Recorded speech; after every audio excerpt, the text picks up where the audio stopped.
y a une nouvelle d'Edgar Allan Poe qui fait 40 lignes. 40 lignes pour dire quelque chose que le cinéma n'a jamais vraiment réussi à regarder en face.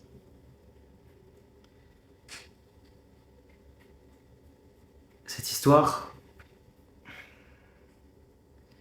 c'est un peintre, une femme et un portrait.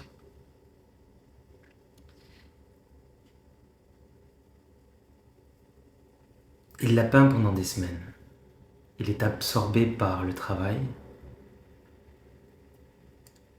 Il cherche à capturer quelque chose de vivant. Et il y parvient. Le portrait est extraordinaire. Il y a une vie là-dedans, une présence, quelque chose qui palpite. Il se retourne, elle est morte. Poe ne dit pas que le peintre est un monstre. Il dit simplement que la vie a quitté le modèle pour entrer dans la toile. Comme si les deux ne pouvaient pas coexister. Comme si l'œuvre et la personne finalement se disputaient la même énergie. C'est une nouvelle qui m'a marqué depuis très longtemps et à laquelle je pense très souvent. Et c'est pas parce qu'elle parle de peinture, mais parce qu'elle parle de ce qu'on fait aux gens qu'on aime.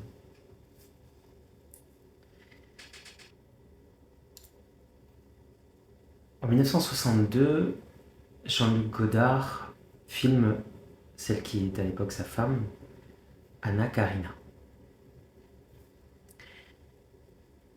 Elle est devenue actrice parce que c'est lui qui l'a fait actrice. Elle est son visage au monde parce qu'il a décidé que ce visage était le cinéma. Vivre sa vie raconte l'histoire d'une femme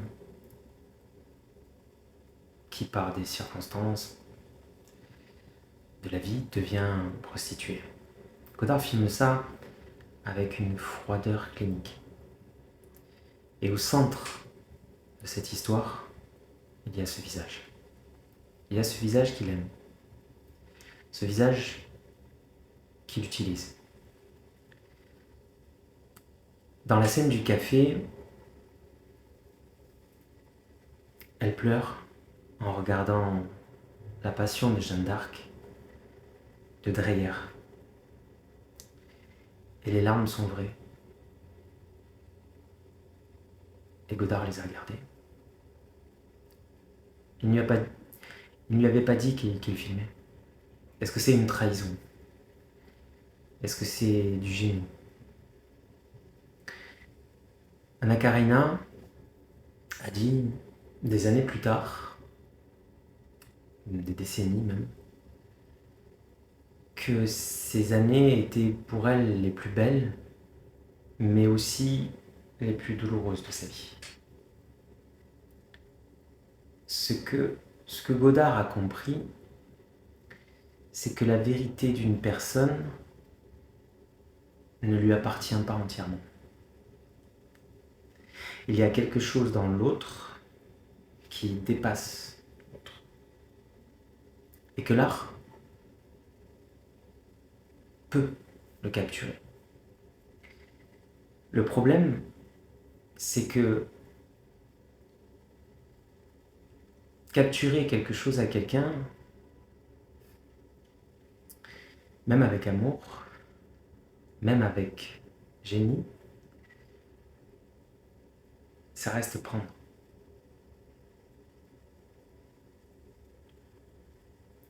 Avec John Cassavetes, quelque chose change. Il filme lui aussi sa femme, Gina Rowlands.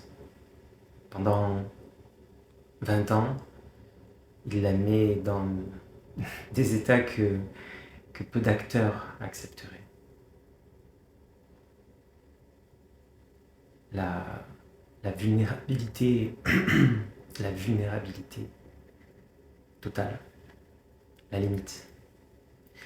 Mais Gina Rowlands n'est pas un modèle.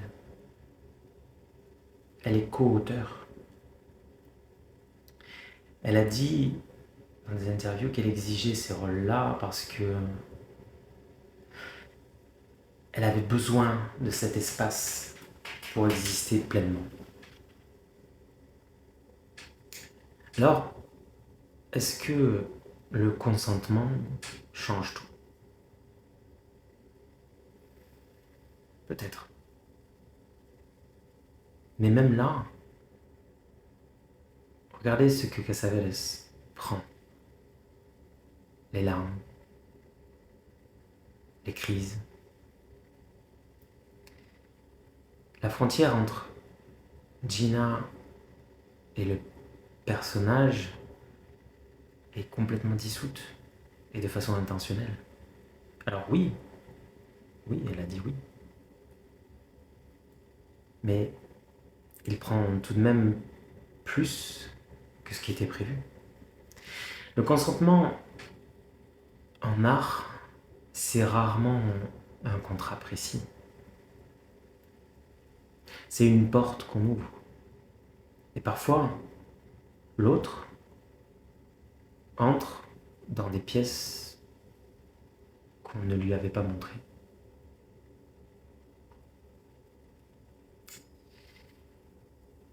Et puis, il y a aussi les cas où la porte est enfoncée. Lars von Trier n'a pas filmé Björk avec amour. Il l'a filmé avec une précision chirurgicale et une indifférence totale à ce que ça coûtait. À ce que ça coûtait à Björk. Elle a dit qu'elle ne referait jamais ça. Et qu'elle avait failli ne pas s'en remettre. Le film existe.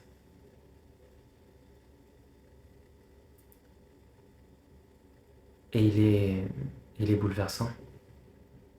Parce que Björk est absolument extraordinaire. Et elle emporte encore les traces.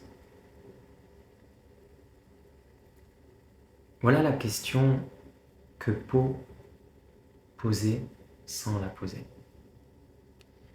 Est-ce que l'œuvre justifie ce qu'elle prend? Est-ce que la beauté du portrait ovale absout la mort du modèle? Alors je ne suis pas Godard, je ne suis pas Cassavetes, mais je reconnais quelque chose. Je reconnais quelque chose dans ce que je viens de décrire. Cette impulsion. Prendre ce qui est vivant autour de soi et le faire passer dans l'œuvre. Une voix, un visage, quelque chose qui semblait trop juste, trop magique pour rester privé. Parfois avec accord, parfois sans. Parfois en pensant que l'autre serait touché, que c'était une façon de l'aimer.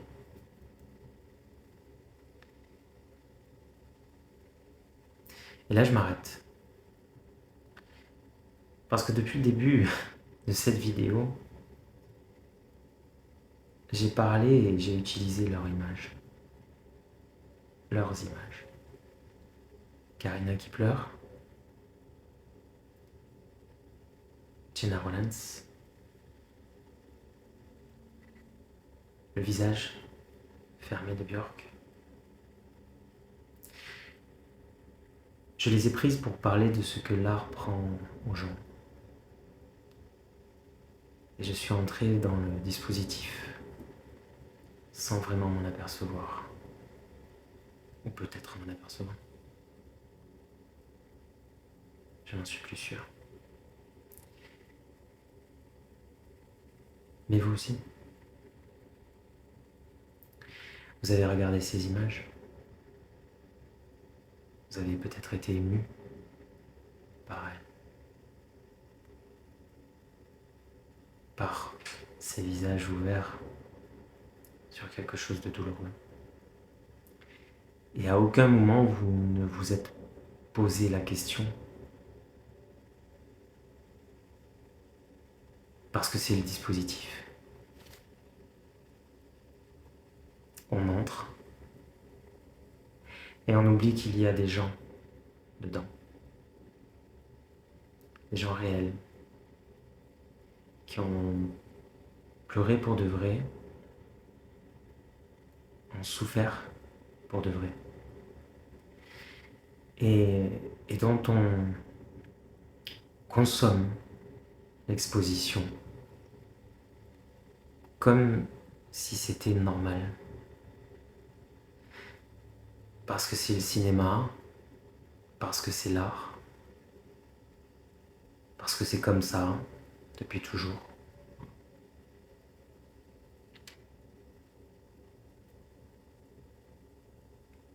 On est tous dans le portrait ovale. Le peintre qui capture, le modèle qui est capturé, et le spectateur qui regarde le tableau sans penser à ce qu'il a coûté. Alors, j'ai blessé des gens avec ça. Jamais par malveillance, mais par structure. Parce que il y a cette certitude que quand quelque chose est juste, artistiquement, ça dépasse le reste. Alors qu'en fait, ça ne devrait pas, ça ne dépasse pas le reste. Poe ne condamne pas le peintre. Il constate. Il dit, voilà ce qui se passe quand on cherche à capturer le vivant. Voilà le prix. Et le cinéma pose la même question depuis plus de 100 ans, sans y répondre. Parce que la réponse impliquerait peut-être d'arrêter de filmer. Et que personne n'est prêt à ça.